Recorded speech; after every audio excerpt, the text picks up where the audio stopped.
Türkmenistan'ın paytahtında we vilayetlerinde saglyk idaralarynyň işgärleriniň arasynda hastalaryň sany köpelýär. Keselhanalarda hastalar köp, ölenleriň sany artýar arasynda resmiýlerim bar.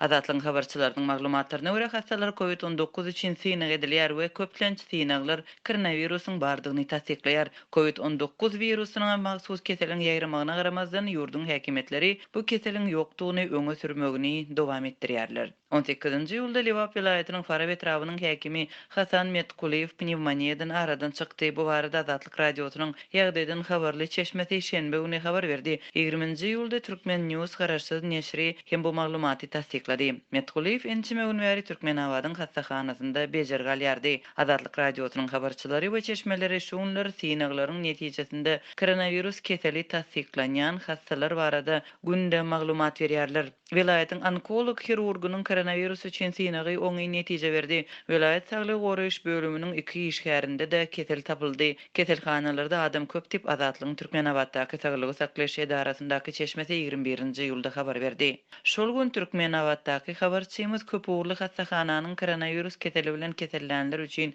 doly berilenligini aýtdy. Köp dersli hastahanada adam köp öldi. Ozal bir blok karantin astynda indi tutuş klinika ýapyldy. 700 gola yer doldy. Täze hastalary ýatyrar ýaly yer ýok. Ýokunç keseller hastahanasynda hem 200-den gowrak yer bar we hemmesi adamdan doly diýip habarçymyz aýtdy. Paýtagtyň hastahanalary hem hastalaryň köpelmegi sebäpden kynçylyk çekýärler. Burunov köçesiniň ugrundaky Aşgabatyň çağılar keselhanasynda hem COVID alamatlary bolan hastalar yerleşdirilip başlandy. Keselhanada hem köp adam bar, hemmelerde pnevmoniýa diagnozy goýulýar diýip Aşgabatdaky habarçymyz 21-nji ýylda aýtdy. Paýtagtda ýene bir habarçymyzyň söýlerine görä keseliň ýaýramagy sebäpli hususy klinikalar hastalary kabul etmegini besedipdir. Bu lukmanlar diýinjalyşy berilipdir. Her ikinji maşgalada näze adamlar bar, hususy klinikalaryň lukmanlary diýinjalýarlar. Perinatal merkez kabul etmeýär. Dün bir göwreli aýal keselledi. Nire barjagyny bilen okdy, hemme yer ýapyk boldy diýip habarçymyz aýtdy.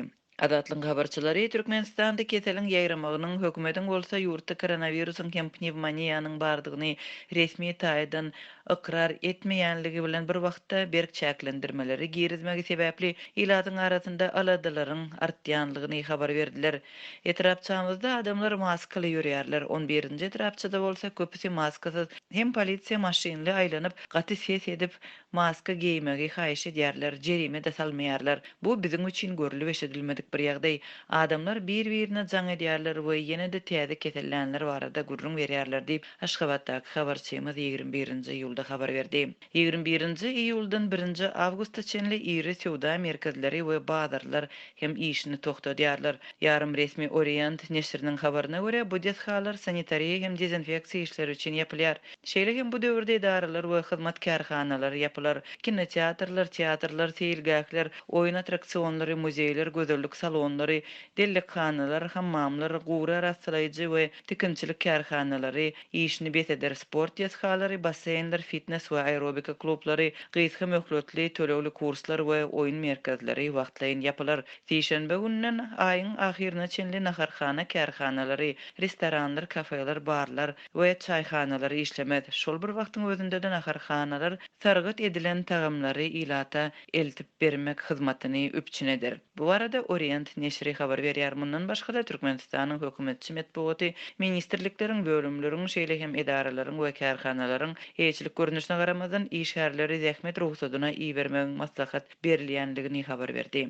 Orient neşriniň habaryna görä Türkmenistanda bu çäklendirmeler ýokunç keselleriň öňüni almak üçin girdilýär. Hususan da köp adamly ýerlerde adamlar indi 2 metr aralygy saklamaly bolarlar. Ýurtda koronavirus keseliniň ýokdugyny öňe sürýän Türkmenistan şu wagta çenli sosial aralygy saklamak çäresini berja etmedi. Öz ilatyna maska giýmegi gadagyn etdi. Indi maska giýmek hökmany hasaplanylýar we Azatlyň habarçylarynyň maglumatlaryna görä şuňlar käbir döwlet edaralarynda adamlar maskalary çeşirilen bahadan satyn almagy mejbur edilýär. 21-nji ýylda Azatlyň habarçylary käbir büdjet guramalaryň medisina maskalarynyň sowda gurnanlygyny we işgärleriň 15 manat bahasy bilen birnäçe maska satyn almagy mejbur edilýändigini habar berdiler. Türkmenistanyň sanperwer kömegi bilen daşary ýurtlardan gelen medisina maskalary büdjet goramalarynyň işgärlerine her biri 15 manatdan satylyp başlandy. Her bir döwlet işgäri 10 sany maska satyn almagy borçly. Farapda yerli lukmançylyk idaralarynyň işgärleri 2 jübüt äýnek hem satyn almaly edildi. Bu maskalar hem äýnekler daşary ýurt önümleri olar yerli dermanhanalarda satylmaýar diýip Azatlyň Türkmenistandaky habarçysy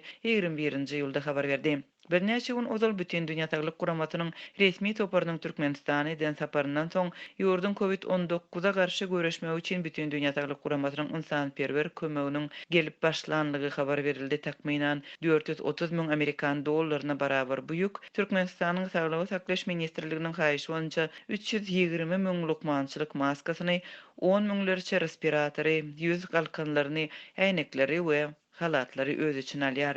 Orient yarım resmi neşri bu zatlaryň hemmesiniň hoply infeksiýadan gorunmak zerurlygy ýüze çykan halatynda türkmen lukmanlaryna paýlanjakdygyny habar berdi. Bütün dünýä Saglyk Guramatynyň wekilleri ýurtda koronawirusyň ýokdugyny aýdan Türkmenistana koronawirus eýen bar ýaly hereket etmegi maslahat berdiler. Birleşen Milletler Guramatynyň habar websaytynda çap bolan maglumatda bütün dünýä Saglyk Guramatynyň Türkmenistandan indi jemgyýetçilik saglygy puwdagynda tebigatyna ýa-da çeşmesine garamazdan ýüze çykan garaşylmadyk ýa-da adaty bolmadyk wakalar barada habar bermegine garaşýanlygyny belledi. Şu wagt Türkmenistanyň Saglygy saklaş ministrligi ýurdun raýatlaryny hastalygy ilkinji alamatlary ýüze çykan halatynda özüni bejermän lukmanlary ýüz tutmagy çağırdy. Mundan öň ýurdun hut ýol başçylary we döwlet habar beriş serişdeleri halk usullaryny ulanmagy wagt edipdi. Prezidentiň teklibi bilen üzerlik süt etmek koronawirusa garşy göreşmegiň esasy usuldy. Bir näçe aý bäri jemgyýetçilik yerleri, döwlet edaralary, bilim edaralary, bazarlar, köçeler we gonamçylyklar üzerlik bilen tütedilipdi. Prezident Gurbanguly Berdimuhammedow odalky çykyşlarynda ilata üzerlikden başga da ot çöpleri ulanmagy we buruşly unaş iýmegi maslahat beripdi.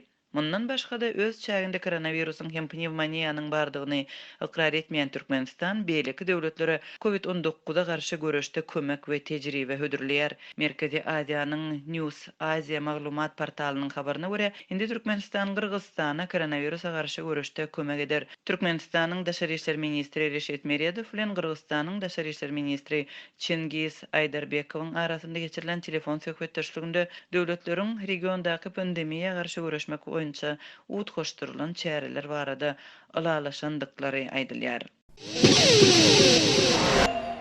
Tomuz patrlanyň gelmegi bilen ýurdun tas ähli kunjoklarynda diýen ýaly eýem ençemi ýyllardan bäri dowam edip gelýän we tok üçinçiliginiň kadatyzlyk kadasyna öwrülen ýetmezçiligi gaýtalanyp başlaýar. Lewapda howanyň gyzgynlygy 40 gradusdan hem aşan suwunlarda ýaşaýjylar sol tanda töwdegärler we idara kärhanalar elektrik energiýasynyň üçinçiliginiň ýygyderli kesilmeginden we onuň kuwadynyň pesliginden izir çekýärler. Türkmen awatda günüň dowamında 11-den tä 17:00 çelin tok berilmeýär. Jokrama ıstada kondisionerler, soğuducular işlemeýär, adyk önümlerini saklamak kynlaşar diýip atlandyrylmasızlygyny soran Twitter'däki habarçylarymyzyň biri 21-nji iýulda gurrun berdi. Onuň sözüne görä elektrik togu kesilende adamlara hiç bir düşündürüş ýa maglumat berilmeýär. Eger adamlar jandurmasyzlyk edip ýüz tutsalar, olara plan ýerde awariýa boldy timleri bejerýär diýip başdan sowma jogap berýärler. Käte tok 1 sagatdan 2 sagatdan beriler diýärler. Emma köplenç adamlar togu hat köp garaşmaly bolýarlar. Şol bir wagtda türkmen awatlylar berilen togyň kuwadynyň hem gözüňde tutulan 220 wattdan pesdigini aýdarlar. Munyň netijesinde ýylat haladilnik sowudyjy telewizor ýaly uýguculuk abzallaryny hem kadaly isledip bilmeýär. Yerli ýaşaýjylar bu sebäpli elektrik enzamlarynyň ýanyp bozulýandygy baradaky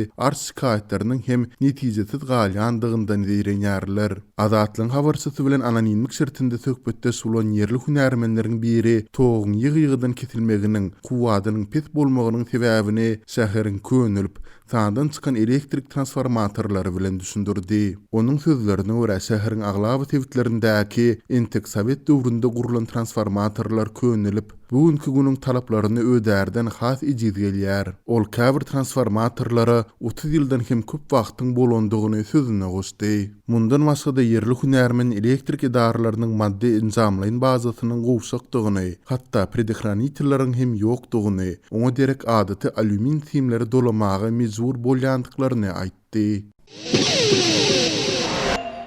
Lewap vilayatynyň Darganaty etrawynyň käbir daýhan birleşiklerini gowy çeken kärenetçiler mineral dökün ýetmezçiliginden kösenýärler. Bu barada Azatlyk radiosynyň habarçysy 21-nji iýulda habar berdi. Kärenetçi daýhanlar mineral dökün ýetmezçiligi bilen bir hatarda gowy çekenni agrotehnika kadalara laýyklykda ide etmäge mümkinçiligiň ýokdugyny, gowy meýdanlarynyň ösüş suwlary bilen talaba laýyk suwurulmanyny we bu ýagdaýyň hasyly yaramaz täsir edýändigini aýdýarlar. Darganaty etrawyna gowy çeken kärenetçiler gowy üçin azot, karbamid we fosfor mineral dökünlerini henizem alyp bilmän kösenýärler diýip habarçy aýtdy.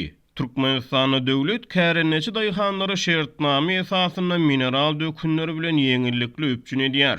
Ýöne mundan ozal aprel aýyna lewaply kärenetçileriň ençemesi Azatlyk radiosynyň habarçylary bilen gurrundaşlykda döwlet tarapyndan kärenetçilere ýeňillikli bahadan üpçün edilýän mineral dökünleriň tas 4 есе gymmatlaýanlygyny habar beripdi. Ondan ozal paýtaçy kärenetçiler bir tonu dökün üçin 400 manat töwereklerini çykdy jedýärdiler. Awgust aýyna sanlyjy gün galdy diýip bir daýhan kadyly ide getmäge şert törüdilmedik gowy meýdanlary bilen bagly aladalaryny beýan etdi we mineral dökünüň giýje galyndygyny aýtdy. Habarçy bilen gurrundaş bolan daýhanlar kültü basylmadyk hatar ara bejergi işleri ýerine ýetirilmedik we ösüş suwlary tutulmadyk gowy meýdanlaryndan giýirdeje garaşmaýanlyklaryny aýdýarlar. Eýäm gowy hasyly durdy. Mineral dökün 2 ay giýje galdy diýip lewaply bir agronom Azatlyk radiosynyň habarçysy bilen gurrundaşlykda aýtdy. Döwlet daýhana şert töretmän harman aljak bolýar diýip o sözüniň üstüne ýetirdi. Habarçynyň maglumatyna görä tohum we sürüm üçin edýän çykdyjylarynyň bergisini ýygyna tölemegiň aladasyny